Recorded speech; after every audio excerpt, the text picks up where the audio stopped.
ലോക്സഭാ തെരഞ്ഞെടുപ്പിന്റെ രണ്ടാം ഘട്ട വോട്ടെടുപ്പിന്റെ പരസ്യ പ്രചാരണം നാളെ അവസാനിക്കാൻ ഇരിക്കുകയാണ്. കേരളം ഉൾപ്പെടെ 12 സംസ്ഥാനങ്ങളിലും ഒരു കേന്ദ്രഭരണ പ്രദേശത്തുമായി 88 മണ്ഡലങ്ങളിലാണ് രണ്ടാം ഘട്ടത്തിൽ പോളിംഗ് നടക്കുക. ജനവിധി എഴുതാൻ 3 നാൾ മാത്രം നിലനിൽക്കുമ്പോഴും അതീവ വിജയ പ്രതീക്ഷയിലാണ് മുന്നണികൾ. അതേസമയം ദേശീയ അധ്യക്ഷൻ JP നദ്ദയുടെ വസതിയിൽ BJP അടിയന്തര യോഗവും ചേർന്നിരുന്നു.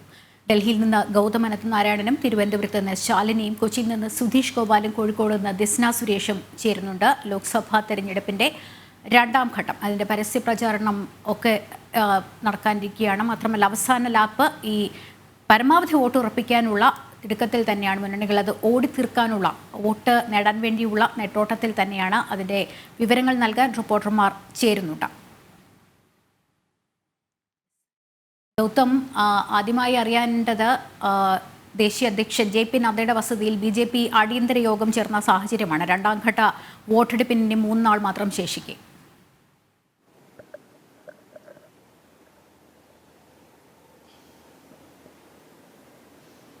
ലക്ഷ്മി, ഇന്നലെ രാത്രി 11 മണി മുതൽ ഇന്ന് പുലർച്ചെ 3 മണി വരെയാണ് BJP ദേശീയ അധ്യക്ഷൻ JP നദ്ദയുടെ വസതിയിൽ ഒരു അടിയന്തര യോഗം BJP വിളിച്ചത്.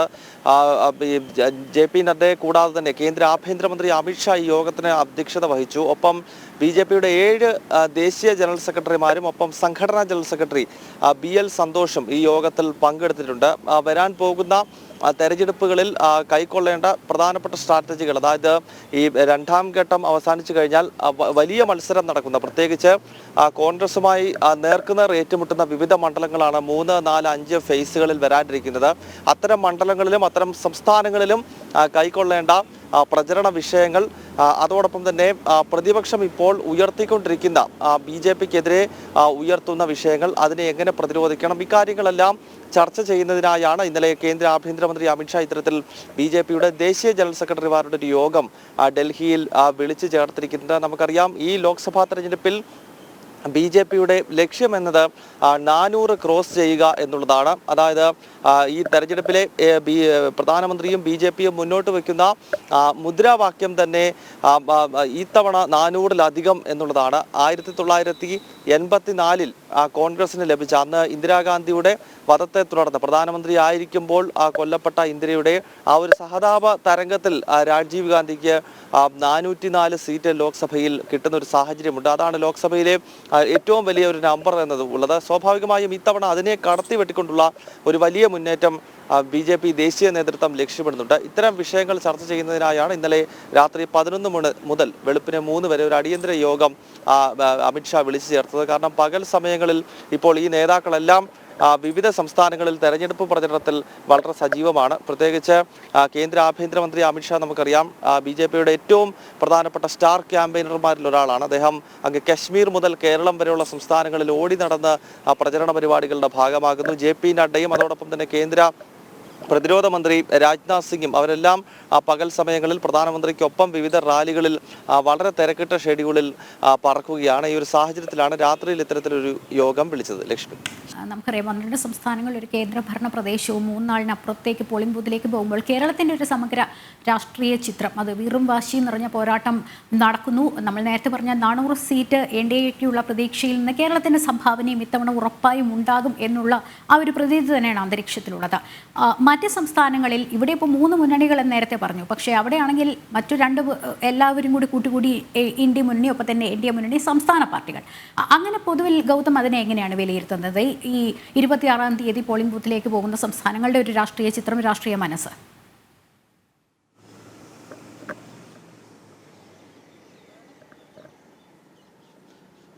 ലക്ഷ്മി, 12 സംസ്ഥാനങ്ങളും ഒപ്പം ജമ്മു കശ്മീരിലെ കേന്ദ്രഭരണ പ്രദേശമായ ജമ്മു കശ്മീരിലെ ജമ്മു ലോക്സഭാ മണ്ഡലവും, അങ്ങനെയാണ് ഈ 88 മണ്ഡലങ്ങളിൽ 26-ന് വോട്ടെടുപ്പ് നടക്കുന്നത്. ഇതിൽ നിർണായകമാകുന്ന ചില സംസ്ഥാനങ്ങളുണ്ട്. പ്രത്യേകിച്ച് ഉത്തർപ്രദേശ്, പശ്ചിമ ബംഗാൾ, അതോടൊപ്പം തന്നെ ബീഹാർ, ഈ 3 സംസ്ഥാനങ്ങളിലും എല്ലാ ഫേസിലും വോട്ടെടുപ്പ് നടക്കുന്നു. നമുക്കറിയാം, ഈ 3 സംസ്ഥാനങ്ങളിലും ലോക്സഭാ സീറ്റുകളുടെ എണ്ണം വളരെ കൂടുതലാണ്.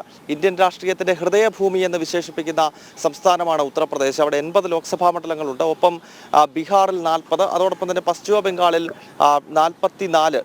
ഇങ്ങനെയാണ് ഈ ലോക്സഭാ സീറ്റുകളുടെ എണ്ണം വരുന്നത്. അതിനാൽ ഈ 3 സംസ്ഥാനങ്ങളിലും എല്ലാ ഫേസിലും ഇലക്ഷൻ നടക്കുന്നു. അതിൽ ഉത്തർപ്രദേശിൽ 8 സീറ്റുകളിലാണ് രണ്ടാം ഘട്ടത്തിൽ വോട്ടെടുപ്പ് നടക്കുന്നത്. ഡൽഹിയോട് ചേർന്ന് കിടക്കുന്ന നോയിഡയൊക്കെ അടങ്ങുന്ന ഗൗതം ബുദ്ധ നഗർ, അതോടൊപ്പം തന്നെ മധുര തുടങ്ങി പശ്ചിമ ഉത്തർപ്രദേശിലെ വിവിധ മണ്ഡലങ്ങൾ, അങ്ങനെ 8 മണ്ഡലങ്ങൾ ഉത്തർപ്രദേശിൽ ഈ രണ്ടാം ഘട്ടത്തിലും വോട്ടെടുപ്പ് നടക്കുന്നുണ്ട്. യു പിയുടെ ഒരു സാഹചര്യം എന്നത് 80-ൽ 80 ഇത്തവണ BJP പിടിച്ചാൽ അതിൽ ഒരു തരത്തിലുമുള്ള അത്ഭുതവുമില്ല. കാരണം 2014-ലും 2019-ലും നമുക്കറിയാം ഉത്തർപ്രദേശിൽ BJP ഒരു സമാനതകളില്ലാത്ത മുന്നേറ്റമാണ് ഈ സംസ്ഥാനത്ത് നടത്തിയത്. 2014-ൽ അവിടെ 72 സീറ്റുകൾ BJP വിജയിക്കുന്നു.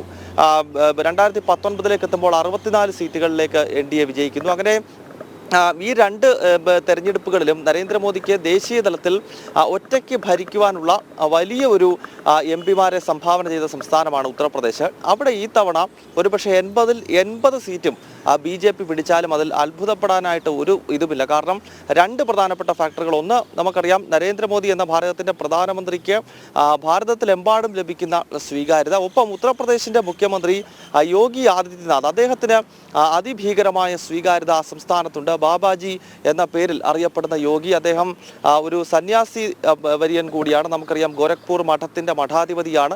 അങ്ങനെ വലിയ തോതിൽ ജനങ്ങളുടെ ഇടയിൽ സ്വാധീനം ചെലുത്താൻ കഴിയുന്ന ഒരു നേതാവ് എന്ന നിലയിൽ യോഗി ഫാക്ടർ ഉത്തർപ്രദേശിൽ അലയടിക്കുന്നു. രാമക്ഷേത്രത്തിൻ്റെ പ്രാണപ്രതിഷ്ഠയ്ക്ക് ശേഷം നടക്കുന്ന തെരഞ്ഞെടുപ്പാണ്. അതിനാൽ വികസനവും അതോടൊപ്പം തന്നെ ഹിന്ദുത്വ ദേശീയതയും സാംസ്കാരിക ദേശീയതയും ഒക്കെ ആളിക്കത്തുന്ന ഈ ഒരു ലോക്സഭാ തെരഞ്ഞെടുപ്പിൽ സ്വാഭാവികമായും ഉത്തർപ്രദേശ് പോലത്തെ സംസ്ഥാനങ്ങളിൽ വലിയ തരംഗം BJPക്ക് അനുകൂലമായി ആഞ്ഞടിക്കുമെന്ന കാര്യത്തിൽ യാതൊരു സംശയവുമില്ല. അതിനാലാണ് ഈ വളരെ കോൺഫിഡൻ്റായി BJP നേതാക്കൾ ഈ 400 പാർ എന്ന മുദ്രാവാക്യം ഉയർത്തുന്നത്. ഈ തവണ 400-ലധികം NDA കടക്കുമെന്ന വലിയ ആത്മവിശ്വാസം BJPക്ക് ലഭിക്കുന്നത് തന്നെ ഒന്ന് ഈ വികസന നേട്ടങ്ങൾ, ഒപ്പം മോദി ഫാക്ടർ, അതോടൊപ്പം തന്നെ അയോധ്യ പോലെയുള്ള ദേശീയ വിഷയങ്ങളിൽ BJP സർക്കാർ കൈക്കൊണ്ടിട്ടുള്ള നിലപാടുകൾ. സ്വാഭാവികമായും ഇതെല്ലാം ഉത്തർപ്രദേശ് പോലെയുള്ള സംസ്ഥാനങ്ങളിൽ ഗുണം ചെയ്യും. ഒപ്പം മഹാരാഷ്ട്ര, അതോടൊപ്പം തന്നെ പശ്ചിമ ബംഗാൾ തുടങ്ങിയ സംസ്ഥാനങ്ങളിലും ഈ തവണ ഈ വികസന വിഷയവും അതോടൊപ്പം തന്നെ ദേശീയതയും ഉയർത്തിയുള്ള പ്രചരണമാണ് BJP നടത്തുന്നത്.